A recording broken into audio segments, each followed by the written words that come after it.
8월 16일 말씀 나눔 시작하겠습니다. 어제가 광복 81주년이었는데요. 잃어버린 나라를 되찾기 위해서 많은 희생을 보인 선열들의 고귀한 뜻을 되새겨보는 시간이면 좋겠습니다. 제가 오늘 귀찮다라는 제목을 붙였는데 광복절에 대한 이야기를 제대로 할 자격은 부족하고, 다만 오늘 주일 성서기가 본문이 예수님의 탈진 상태를 보이는 부분인데, 탈진, 귀찮음에 대한 생각을 여러분들이 각자 해보시고 광복의 수준까지는 아니어도 쉼과 회복에 대한 생각을 해보시면 좋겠습니다. 피곤하고 지쳐서 탈진되는 경우만으로도 힘들긴 하지만 짜증과 환멸을 느끼게 될 때가 있죠. 그래서 그 피곤함, 지침이 더 심화되는 것을 경험합니다. 이럴 때 필요한 것은 아주 단순하죠. 쉼과 재출발을 위한 동기부여입니다. 오늘 성경은 후자에 관련된, 동기부여에 관련된 부분을 생각하기에 도움이 되는 부분으로 여겨집니다. 일단 지치고 탈진되었을 때 우리는 신체적으로, 심리적으로 어떤 부분에서 지치고 힘이 빠졌는지를 파악할 필요가 있습니다.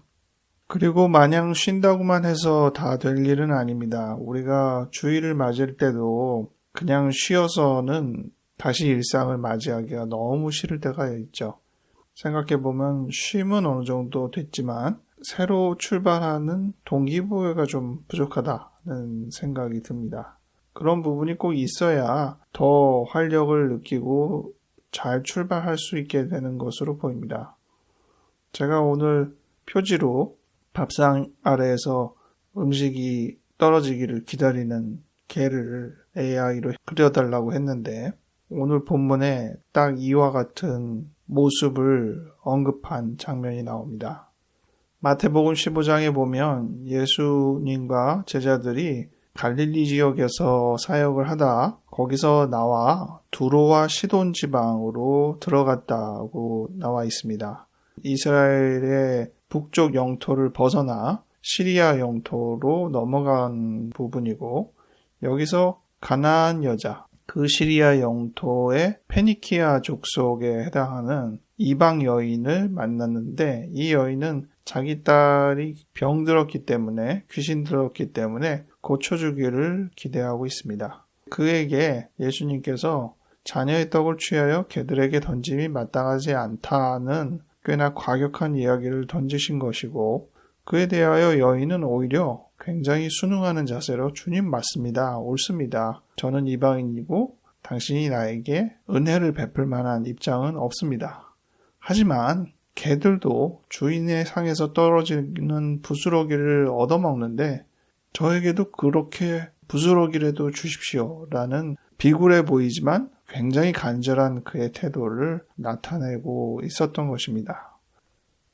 같은 내용이 마가복음 7장에 나오는데 두 본문을 비교해보면, 먼저 마가복음에는 한 집에 들어가 아무도 모르게 하시려고 했다. 하지만 그렇게 숨길 수가 없었다는 정황을 조금 더 묘사하고 있습니다. 가나안 여인이라고 마태복음에 나오는데 수로보니게 족속, 로마의 행정구역인 시리아 속주에 포함되어 있는 페니키아 족속, 시리아 페니키아 족속이라고 요즘식으로 발음을 하는 게 맞겠죠. 이 부분을 마가복음은 조금 더 언급을 하고 있습니다. 반면 마가복음에서는 언급되지 않았지만 조금 더 구체적으로 마태복음에서 언급되어 있는 사안들이 있는데, 22절에 소리 질러 이르되 주 다윗의 자손이여 나를 불쌍히 여기소서, 이런 언급은 마가복음에는 없습니다. 근데 이러한 여인의 요청에 예수님은 한 말씀도 안 하셨다. 그리고 제자들은 저 여인이 자꾸 우리 뒤에서 이렇게 소리를 지르니까 그를 보내라, 재촉하는 이런 정황이 마태복음에만 나와 있습니다. 사실 이 정황이 있어야 예수님의 그 과격한 발언이 조금 더 납득이 가긴 하죠. 그리고 마지막 28절에 여자여 내 믿음이 크다라는 묘사도 마태복음에만 나와 있습니다. 왜 예수님은 두로와 시돈이라는 이방 땅에 머물게 되었을까? 그 부분을 좀 이해하기 위해서 먼저 앞절의 내용들을 좀 살필 필요가 있죠. 마태복음 14장에 보면 세례 요한이 죽었다는 것을 알 수 있습니다. 그리고 예수님을 따르는 무리들이 꽤 많아졌다는 것을 5천 명을 먹인 사건을 통해서 짐작할 수 있습니다. 세례 요한을 따르던 무리까지 예수님에게 합세했다는 것을 어느 정도 짐작하게 되고, 심지어 그들은 어디 가서 제대로 자기의 식사를 해결할 수 있을 만하지 않은, 그래서 예수님이 그들의 먹을 것을 해결해 줘야겠다는 마음을 가지셨던 정황이었음을 알게 됩니다.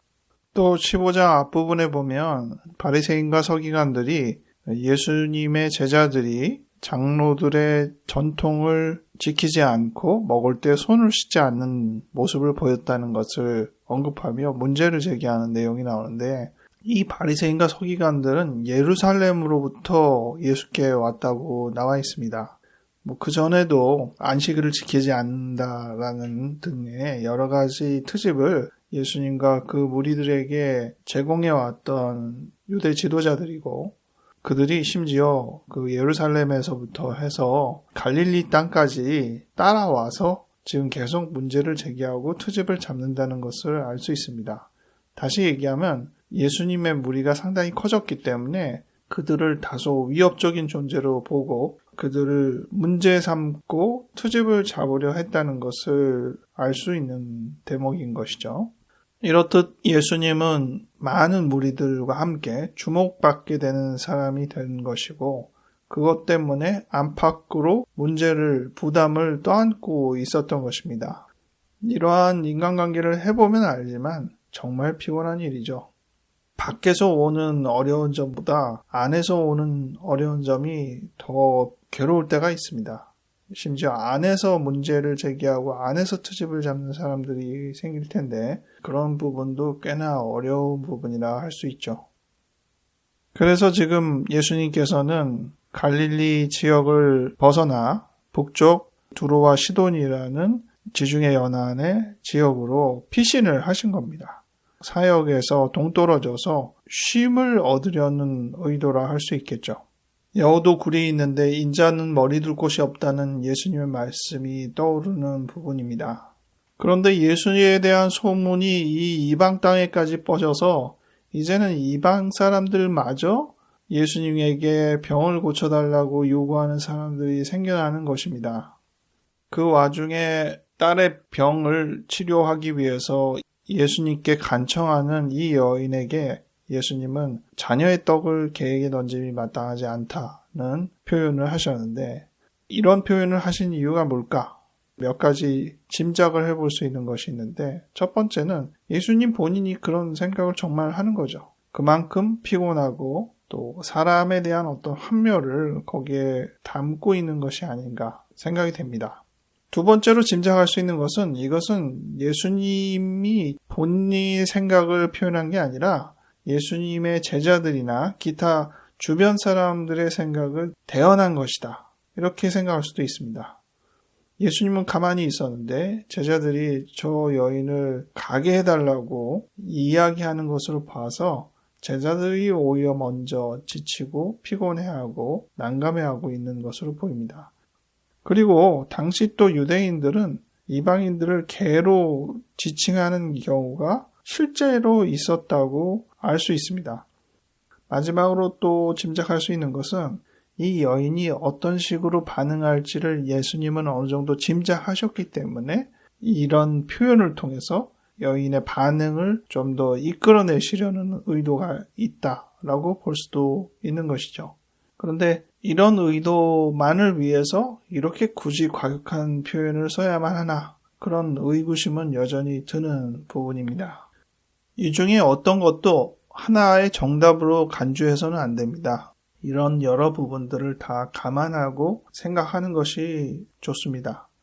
그런데 이런 많은 내용에 대한 짐작에서 우리가 잘 하지 않는 생각이 있어요. 예수님이 피곤해서 짜증내듯이 이런 표현을 했다는 생각은 잘 안 합니다. 왜냐하면 우리는 이미 예수님을 하나님으로 알고 있기 때문에 하나님에게 그런 측면이 있을 거라고 생각은 잘 안 한다는 것이죠.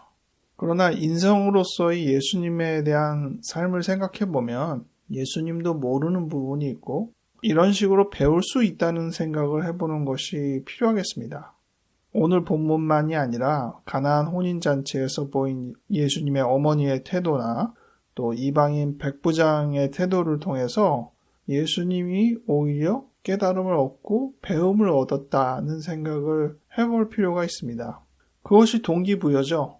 잃어버린 양인 유대인들만이 아니라 이방인을 위해서도 이 땅에 오셨다는 것을 조금 더 분명하게 유념하게 되는 부분이라 하겠습니다. 그리고 이방인을 향한 어떤 사역으로 확산되지 않는다면 유대교와 예수님의 차별성도 별로 없기 때문입니다. 마지막으로 오늘 본문과 수가성녀의 여인과의 만남의 어떤 배경들을 좀 비교를 해봤습니다. 말씀을 정리합니다. 여러분은 지금 얼마나 피곤하고 얼마나 탈진해 있습니까? 어떤 것을 귀찮게 여기고 있습니까? 짜증과 환멸을 통해서 힘들어하고 있습니까? 우리에게 어떤 쉼과 회복이 필요합니까? 어떤 동기부여가 있어야 합니까? 그 동기부여를 위하여 어떤 만남이 우리에게 필요합니까? 어떤 말들이 우리를 새로운 마음을 갖게 하는 동기부여의 힘이 되겠습니까? 오늘 이 수로보니게 여인과의 만남의 부분, 또 다른 여러 부분을 통해서 우리가 지금 어떤 쉼을 가져야 하는지, 어떤 동기부여를 가져야 하는지 생각해 볼 수 있기 바랍니다. 기도하겠습니다. 이 땅의 일제시대의 억압을 벗어나서 참 자유를 허락하신 하나님, 진심으로 감사드립니다. 이 자유를 얻기 위하여 수많은 선열들이 희생했습니다. 그들의 피와 땀을 잘 기억할 수 있게 도와주시옵소서.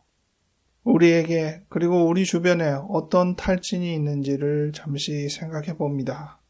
회복을 위하여 어떠한 쉼이 필요한지, 어떤 동기부여가 필요한지, 동기부여를 위하여 어떤 만남이 필요한지, 어떤 말이 필요한지를 다시금 생각해 봅니다. 하나님, 우리에게 이런 만남을 허락하여 주시옵소서. 감사하고 예수님 이름으로 기도하였습니다. 아멘.